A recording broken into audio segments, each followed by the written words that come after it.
welcome to the Backyard Professor Chess Videos 4th of July celebration. I'm going to show you several chess games that are tactical fireworks.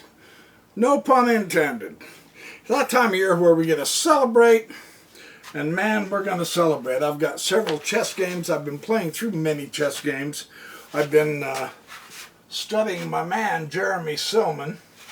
He gave me this t-shirt years ago through the mail when I first started making chess videos of his materials.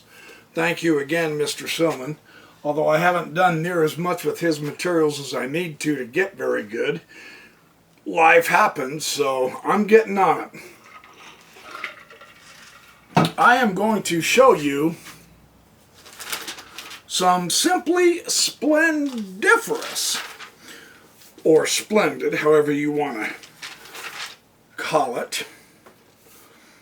Oh, yeah. Okay, not that one. Not yet. This one. This is the one I want to show you. The tactics in this game, and it's a very simple game, but the tactics in it are incredible. It's Viktor Korchnoi who is playing the white this time. He was known as the defensive Tal. Now he's playing white against Portish, who was an extremely strong tactical strategist. He was very good in his day, and we are going to see them take this battle to the forefront. Watch how Viktor Korchnoi puts some tactics in here, and then watch how Portish puts some tactics back on him in an interesting way. Here, Korchnoi hits the center directly, d4. Yeah.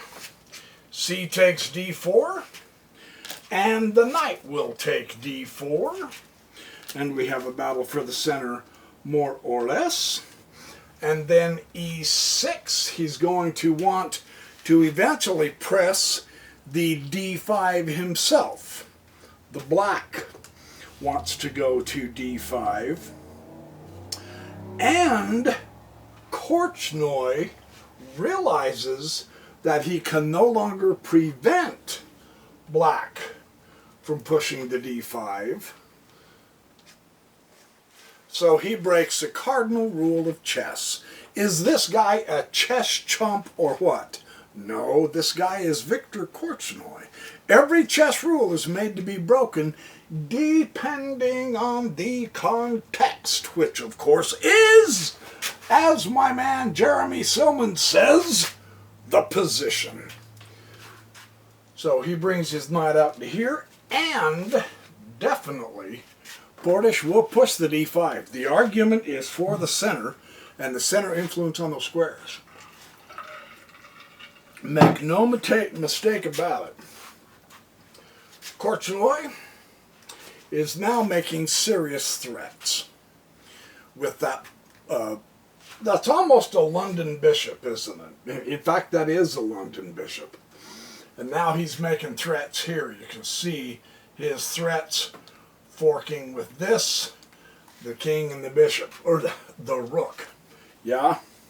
So, what do you do here if you're Portish? You genuflect, say some prayers. No, you play good chess. That's what you do. Take away the threat. Hit the target. That bishop just came right out there in the middle of nowhere, and it's an unprotected piece, so hit it. And you go, well, that's too easy. It is. How does Korchnoi handle this? Now, here's a quick mini fun object lesson for us. Does Korchnoi simply take the time to back up? No. And here is why. That is a loss of time. We don't want to lose time. Besides, you're reacting to your opponent, and you don't want to begin doing that because now he can begin strengthening his, he could come out here like this, and catch up in development. He could come out here like this, well, not that, but that, and start catching up in development, although you wouldn't want to put your queen in front of your bishop. You could bring your bishop out. Heck, you could bring your bishop out to here. The point is, were he to begin responding to black, black would begin improving his position and get ahead in development. So the thing we learn in watching and playing through Grandmaster chess games that I really love, and it's one reason why I love to show them in my videos, is because they show us the difference between passive moves and time-saving moves. So we know Korchnoi is not going to back off. We know Korchnoi is not going to back off. That does nothing for his game. That simply does nothing. Right? So what do? You keep on trucking. Attack, take out a center pawn, and ignore the threat. And you go, but he's going to lose his bishop. Yeah, he is. Well, what the heck good does that do? Very good question. Now he takes out the knight that is hitting the d4. Yeah? He has lost no time. He has lost no influence in the center. And through that exchange, he's still got the superior development to black by not reacting. That's really important to see. And I'm saying this for myself more than you guys, because playing you guys online, I get clobbered in this way. I react far too much, and I'm beginning to recognize that. Rereading through some of Silman's materials is helping me re-recognize that. So this is a powerful exchange here. What has happened, and after he takes, then the B pawn will retake, and now he's got a piece threatened. Does he, again, to drive this point home, because this is a critical point for gaining or losing the initiative, which is how you win chess games. Does he, now that he sees his knight threatened, even though it's guarded, it's a lesser piece, does he move away in safety? No. You go, really? He's going to lose the knight? No. But you don't respond instantly to a threat, because he has a better move than that. Were he to move back in safety, it is black who will take his queen, not him take black's queen. By him initiating the exchange,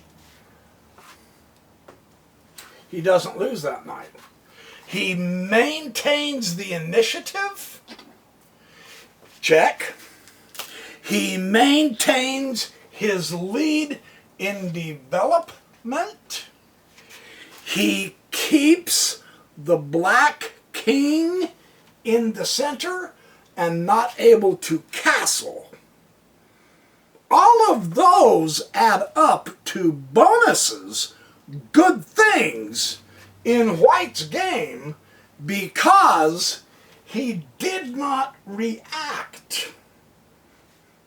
And that's critical to point out to you. Really, this is how to do good chess. And I'm probably making a big deal about that because it really is that important. Now the black king is loose for the rest of the game. Now Korchnoi can move away. And look at that central, powerful knight pair. We are on the 11th move, and look at how much better white is than black. So there's your lesson. I could stop this game now, and you would have your lesson, but there's fireworks to show you. So let's keep on going, but that is really a beautiful, beautiful illustration. Now he's hitting the pawn. Now here Portish really plays a poor move. Really. He truly, truly could have done better. Perhaps he was having an off day. Portish came to here, protecting the c-pawn. And this tortures him for the rest of his game. So here's yet again another fabulous lesson for us. If we get caught in this kind of situation, it is better to let the pawn go. Or, I mean, it's the glaring weakness beside this little guy. They're both tremendously weak, and for their targets, it would have been vastly better for him to push the pawn. However, the king is now completely in the open. He was probably worrying about something like this with the discovery or whatever. Not if you push the pawn, but so, well, pushing the pawn. Yeah, leaving it that way, it would have been better to bring the bishop here. Just let the pawn go, truly, sincerely, or even to here, let the pawn go. But he didn't. For whatever reason, Portish wanted to hang on to that pawn. I mean, it would have been even better had he done that. Sincerely, it really would have. So, Portish's position here is really bad at this point, and it haunts him for the rest of the game. And now, Korchnoi bumps g3. And he's going to fianchetto, of course, because that bishop's going to have that fabulous diagonal hitting that little guy again. That'll be twice. Therefore, that pawn will fall eventually if Portish doesn't get something going. So he does finally come out to bishop c5, and now the sentiment is, now that he's put his king here, that is the wrong spot to put the bishop. Definitely the wrong spot. He really should have put his bishop here and just put the pin on the knight to the king at this point. This move that he did gets him in a world of trouble, and those of you who are tactically minded are going to begin to see where the tactical fireworks come from, aren't you? You can see what Korchnoi wants to do. Without question. It almost instantaneously jumps out at you, doesn't it? Rook c1. Yeah. Straight across from the king. The bishop's in line with that rook. This c-file is Portish's nightmare for the rest of this game, and it is Korchnoi's hallelujah trump. It's his hallelujah shout. He really does enjoy this. And now Portish will take the g. F takes g. Now, if you're wondering, and I do want to show you this, if you're wondering, wait a minute, why would he take that when he could take this? Why didn't he just take the knight right now? You know, why is he letting it sit there? Here's why. Because now you've got check. Ouch. Right? And then the king will move out of check, and then you simply take, and there is your rook. On the c-file, again, hitting the weakness, and that pawn will fall, and the king just has absolutely nowhere to go. You can open it up to bring the bishop in here with the file, and you've still got that roving knight. That could be a disaster. So that's one reason why he did not take that knight at that time, because it wouldn't have helped him in the least. So instead, Portish took the g3, and Korchnoi responded by taking it with the h-pawn.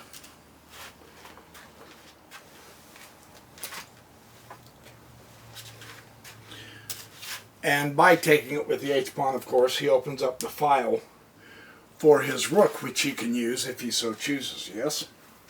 Now, at this point, the threat of the pin and the inability to weaken White's center is beginning to grind on Portish. This is a great position for Korchnoi and not so hot for Portish. Now you notice that neither one of them are getting super speedy developed, right? And ironically, the center is really open. That is, it's not clogged with a bunch of pawns. Semi-open somewhat with pieces, but those get changed off or move around. So it's kind of an interesting lay of the land here. And Portish comes to bishop a6.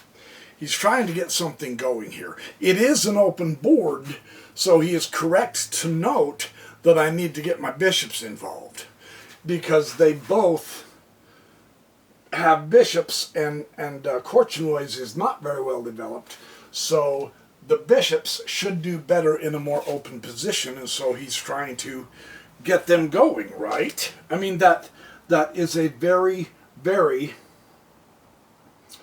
good approach to study. But Korchnoi is one step ahead of the shoeshine simply because of this pin and the problem of the king across from the rook on the c file. Korchnoi now gets a pawn. And you go, why on earth would he take that pawn? Because of the potential pin. You'll see. It's really, really interesting that he does do this, because, again, if he takes the knight, then, well, let's do it. If he takes the knight, knight 8-4 and the bishop falls. And then there's a discovered attack once the knight moves away and puts the king in check again, right? And then, since he can't move that, then he can attack the pinned piece. And so this is a problematic situation for Portish. It's not comfortable to be in this position. So by taking the pawn, he realizes he's not going to retake with the king.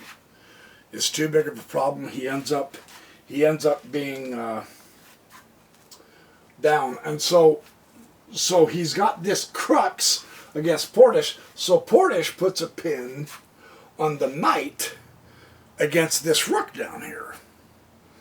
So the knight is now attacked because of the rook, right?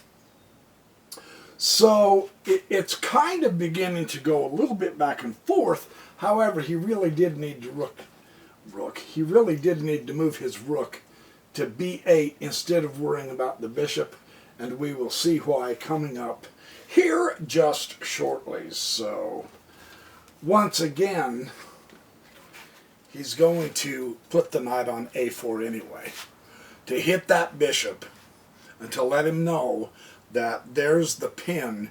And you notice how Portish just can't seem to get his king off of that isle, right?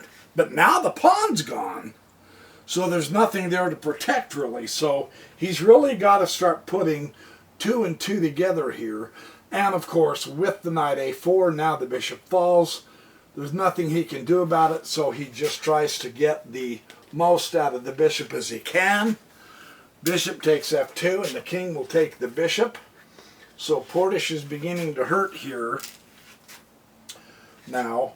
And now, knight e4 check comes into play. Portish is trying to get some counterplay going here. Yeah? Oh, that's what it was. Now, instead of coming to knight e4, now, instead of doing that check, if at this point the bishop takes the knight, then this bishop goes to g2, and he loses his bishop. So he he just can't seem to get out of this pin right here. Korchnoi has him like crazy. So it's a great position if you're Korchnoi, right? And so that's why he didn't take the knight yet. That's why he came to check. That was how it was. That's what I wanted to show you. And then he just bumps back. King g1, and he's out. And now, at this point, the bishop can take c6, but now the bishop hits the knight, and the bishop is pinned. So the bishop is not protecting that knight, so he's a target. Isn't it remarkable how the coordination of his rook? See, this is a beautiful lesson to see why, if at all possible, keep your king off of the same file as a rook, because the pin is so deadly. Yeah, but the cooperation of the rook and the bishop is fabulous, and not to mention the use of the knight. These three are just killing Portish, aren't they? Yeah, it's quite the setup. Okay, so rook a to e8. He's going to finally get his rooks into this so that he can protect the piece, right? Oh, and then I wanted to show you this too. Here's another tactic that is involved. If you're asking yourself at this point, why didn't he just move his king off? I mean, I made a big deal about the king across from the rook. So rather than worrying about protecting, why not just get the king out, and now you can protect it, and you're off of that file? Because had he done this, breaking the pin, then the rook would have taken the bishop. And you see the problem with that? Because then the king takes the rook, right? And bishop takes e4 check, king b5, bishop takes the rook, king takes the knight, or rook takes the bishop. And then you got check and you got to get rid of it. You can see that he's up a piece. So that's another reason why, no matter how he would have worked that out, the king has to stay on that same file with the rook, or he loses a piece. That again is one of the powerful, beautiful points of seeing this rook file pin with the king, right? This is a fabulous lesson for that. So we can see the nature of this position and the angles that Korchnoi has, that he still can't get his king off of this C file, or he loses a piece. That's a tough situation. That's why he went from rook A to E8, to at least protect his piece, right? And now, Korchnoi has this, and he hits him on the H file, threatening to win the piece again. So what do you do if you're Portish? You give him support. Yes. And what do you do if you're Korchnoi? You take away the support. Now, there's a trick here, and I want to show you this too.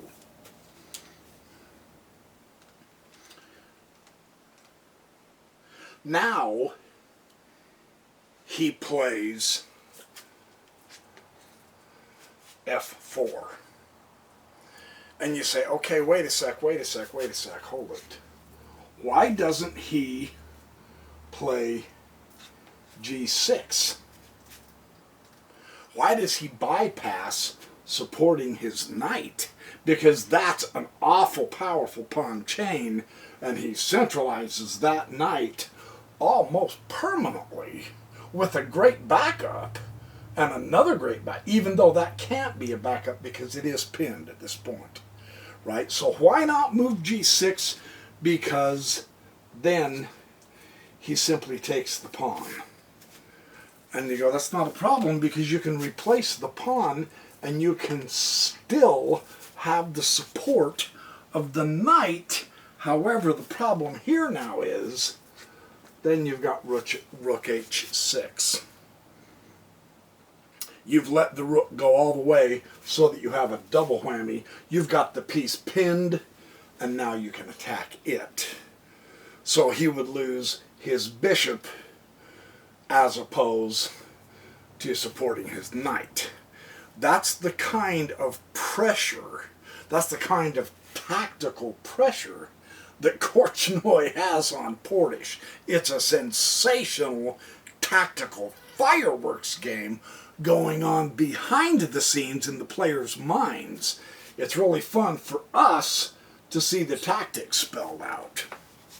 So because of the problem associated with supporting the pawn, he comes to F4 instead. And now, rook will take the C6 and go check. And you go, what? Yeah, let's see the logic here. King takes the C6. And now knight C3.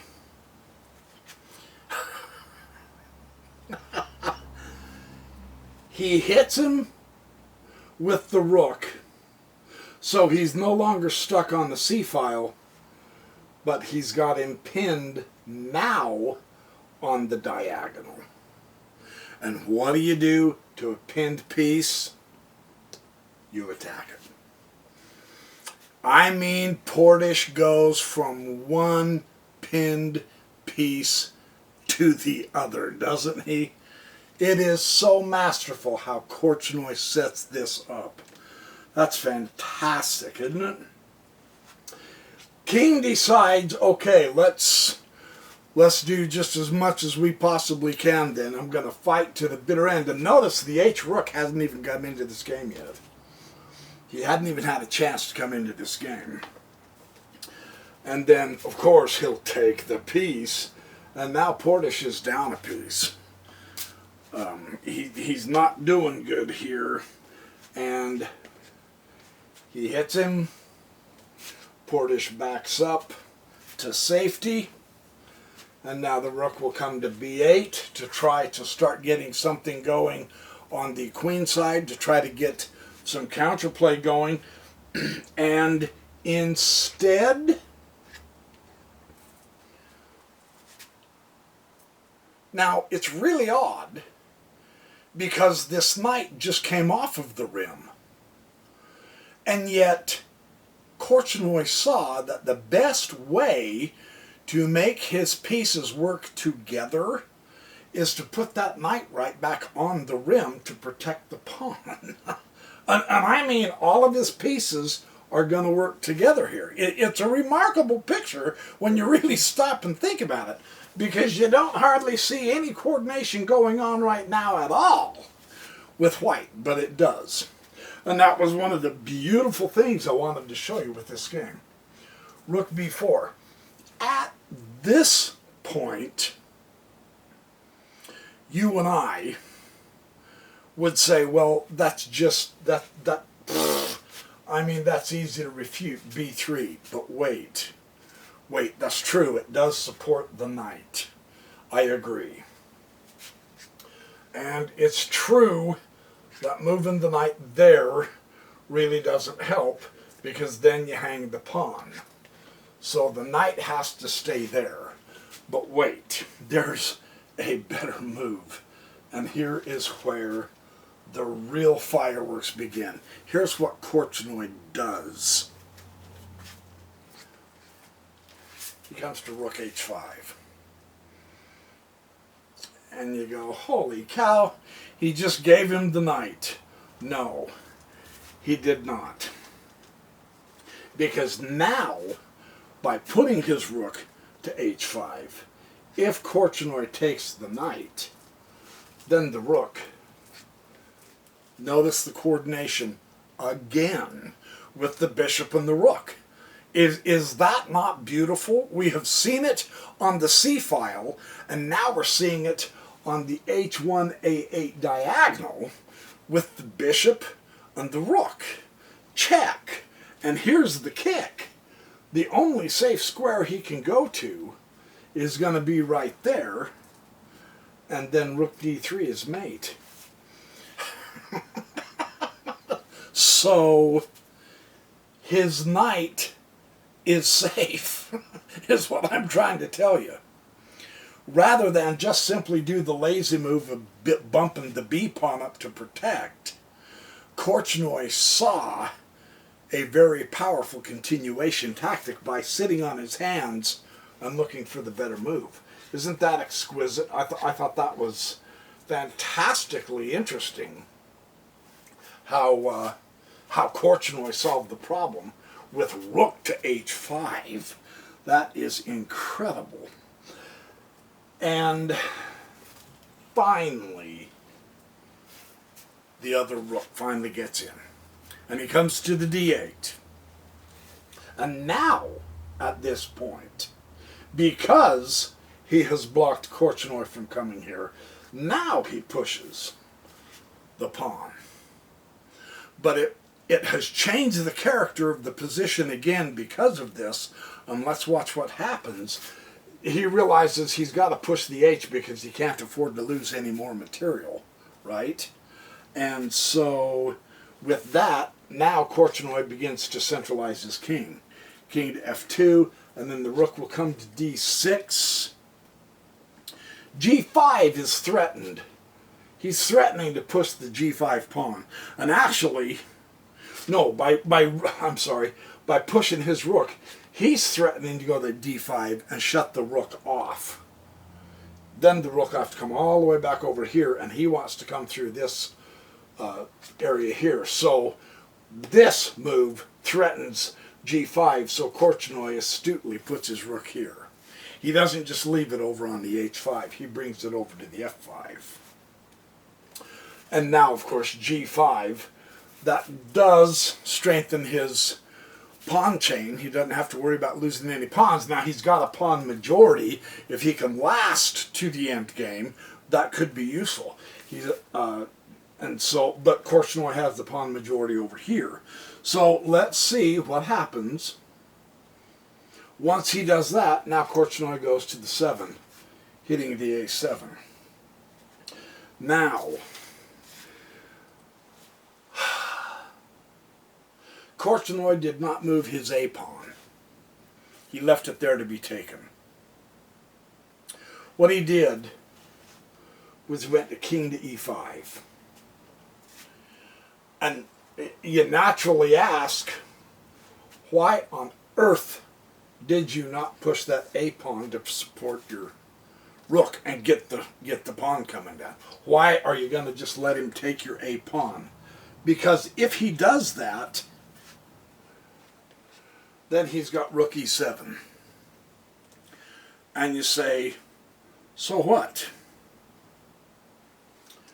And after rook d7, or e7 I mean, then you have, the idea here is the rook e4 check. And from this point, the king goes to d5, and now you've got a wicked discovery. He loses the rook, but he's got the check. So in order to not have that kind of problem, it is easier for Korchnoi to just leave the a-pawn there and be taken. Tough situation for Portish, isn't it? So that was the trick with the a7, with the a7 pawn, and the king comes up here to e5. So the rook will take the a7 after all. And now rook will come down here to d2. And knight will come to c5. Now here the threat is knight to d3, forking the king and the rook. Right? You gotta watch these knights. They are so tricky.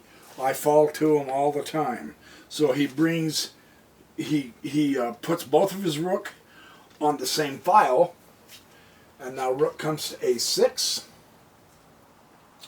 and he wants one last shot at, he's hoping that Korchnoi will take the rook and then he can play it out with a rook against a knight and a bishop, but Korchnoi goes to here, and it's here that Portish resigned, because the discovered check is too strong and the king has very precious little area to go to at all. So that was a great game full of tactical fireworks themes that I wanted to share with you. This is the first of many games hopefully I'll be able to show you on this 4th of July weekend. I have a 3-day weekend, so I'm beginning my video on the 3rd of July, and I will see how many videos I can make today, and I have about 6 games lined up that I want to video and upload. Hopefully I can get that many. Lots of good themes. I've got games coming up from Tal and Alekin and possibly Nimzovich if I can get to it. I have some spectacular fireworks chess for you. So, there's your chess video. Everyone celebrate, but do it safely this weekend. We are still in our pandemic, so be safe. I want to be able to share more chess with you. In the meantime, be good, do have fun, do happy, be happy, do well, whatever. Just be good. And I will see you in the next Backyard Professor Chess video.